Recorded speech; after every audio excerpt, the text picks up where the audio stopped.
Assalamualaikum warahmatullahi wabarakatuh. Perkenalkan nama saya Muhammad Rezani dengan NPM 231010274. Di sini saya ingin menjelaskan yaitu apa sih fase-fase kompilasi. Jadi kompilasi ini ada dua macam teman. Ada yang namanya front end atau disebut fase analisis dan juga ada yang back end. Yang pertama kita akan menjelaskan yaitu fase analisis atau yang disebut front end.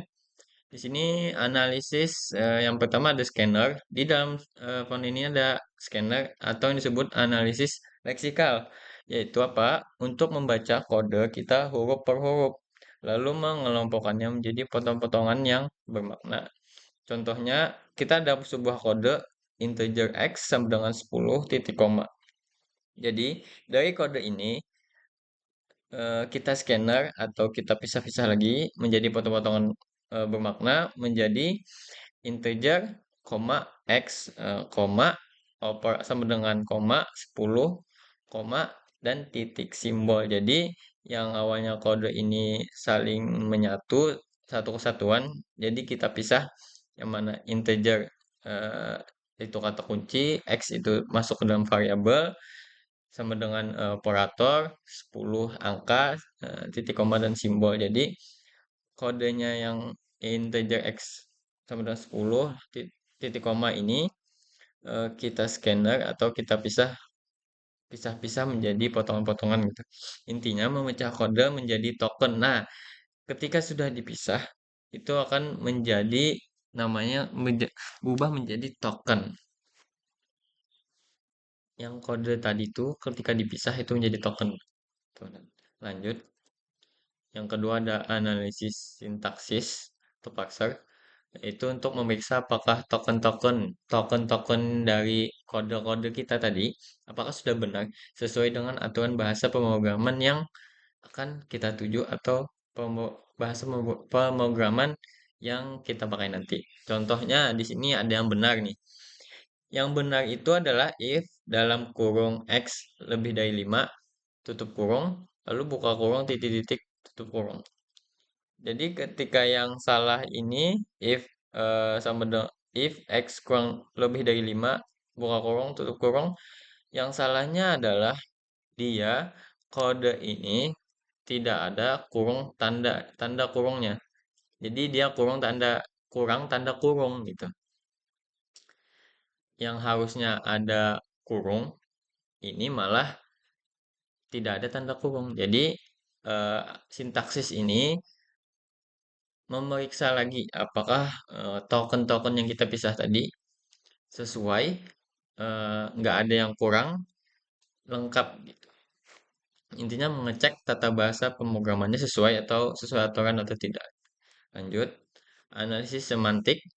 Ya ini memeriksa apa kode itu masuk akal secara logika, tuh, terutama soal tipe data gitu. Contohnya, integer x sama dengan teks halo titik koma. Sudah salah karena dari awal itu adalah integer. Kenapa disama dengannya adalah teks. Jadi ini tidak bisa ya teman-teman. Integer, kalau mau integer juga harusnya integer x sama dengan 10. Bukan halo teks. Halo berbentuk teks gitu. Jadi ada juga ini masuk ke beda variabel ya. Maksudnya ya, harusnya integer malah ke teks gitu. Yang kedua ada salah di variabelnya. Y sama dengan X plus 5 titik koma. Salahnya di mana? Yaitu di Y-nya atau di X-nya belum belum dideklarasikan sih. Kalau di PPT ya emang belum yang dideklarasikan itu Y. Cuman salah satu dari X atau Y ini harus dideklarasikan yang benarnya gitu loh.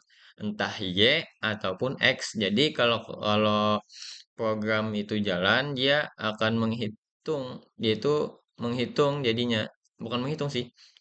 Ketika salah satunya dideklarasikan, itu dia akan jalan gitu. Kalau kayak gini, nggak ada salah satu yang dideklarasikan, cuma 5 toh, dia itu nggak tahu nih nilai Y-nya itu jadinya berapa, maupun X-nya itu nilainya berapa. Kalau misalnya salah satu, misal Y-nya ini sama dengan satu nih. otomatis secara logika kita aja, kita itu sudah nangkep bahwasanya X ini adalah -4. Kenapa begitu? Karena -4 kalau ditambah 5 hasilnya satu, yaitu Y. Nah, gitu teman-teman. Kalau misalnya Y-nya belum dideklarasikan, tapi X-nya dideklarasikan misal satu, berarti satu tambah 5 sama dengan 6. Jadi program itu berjalan. Bahwasanya walaupun Y-nya belum dideklarasikan, dia itu tahu bahwasanya Y itu satu ditambah 5 sama dengan 6 gitu. Intinya, semantik ini memastikan kode logis yang tidak ada kesalahan tipe data ataupun yang lainnya. Yaitu kita masuk ke fase sintesis yaitu back end. Yang pertama ada generator kode antara. Yang dilakukannya adalah membuat versi sederhana dari program. Ini belum menjadi kode mesin ya, teman.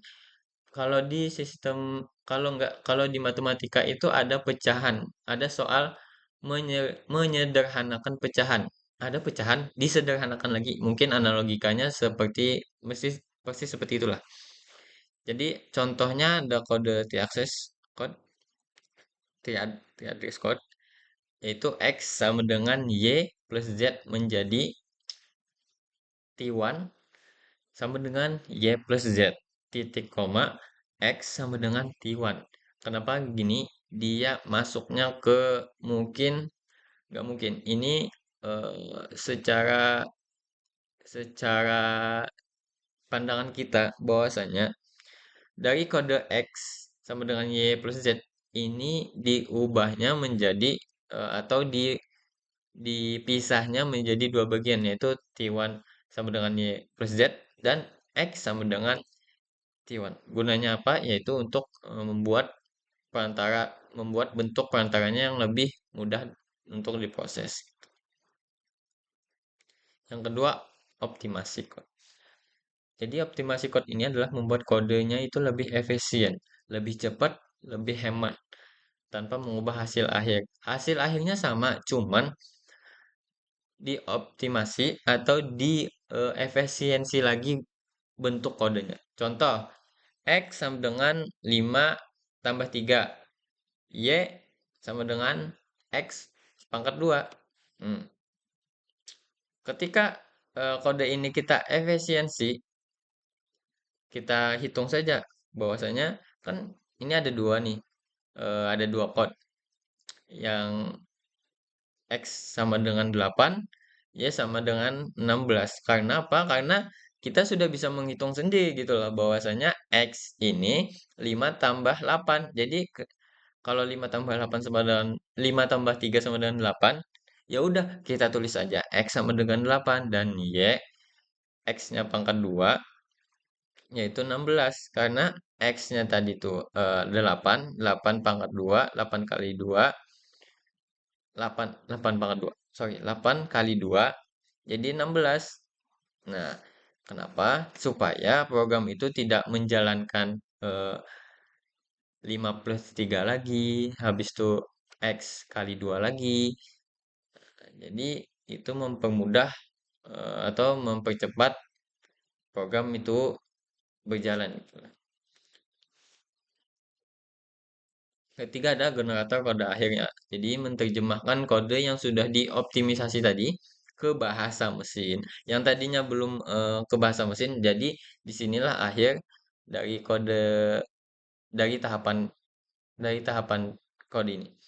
Jadi eh, yang kode yang sudah diefisiensi tadi dioptimisasi lagi, kita generator atau kita generate ke bahasa mesin.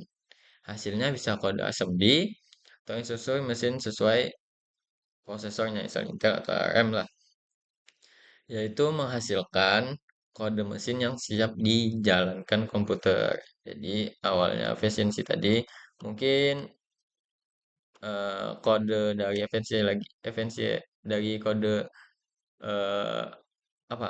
Intinya dari kode optimisasi kode tadi diubahnya lah kode efisiensi tadi diubah ke bahasa mesin supaya apa? Mesin bisa supaya mesin bisa memahami kode yang kita buat tadi. Jadi intinya front end itu adalah membaca dan memahami kode dari huruf, berubah jadi token, token jadi struktur, struktur jadi makna. Terus back end yaitu menerjemahkan dari optimisasi kode ke bahasa mesin. Bahasa jadi kode antara optimisasi terus ke bahasa ke kode mesin. Ke kode mesin maksudnya. Jadi, sekilas penjelasan singkat saya mengenai front end dan back end. Mungkin ada salah khilaf kata, mohon maaf. Saya akhiri. Muhammad Rizani, saya akhiri. Assalamualaikum warahmatullahi wabarakatuh.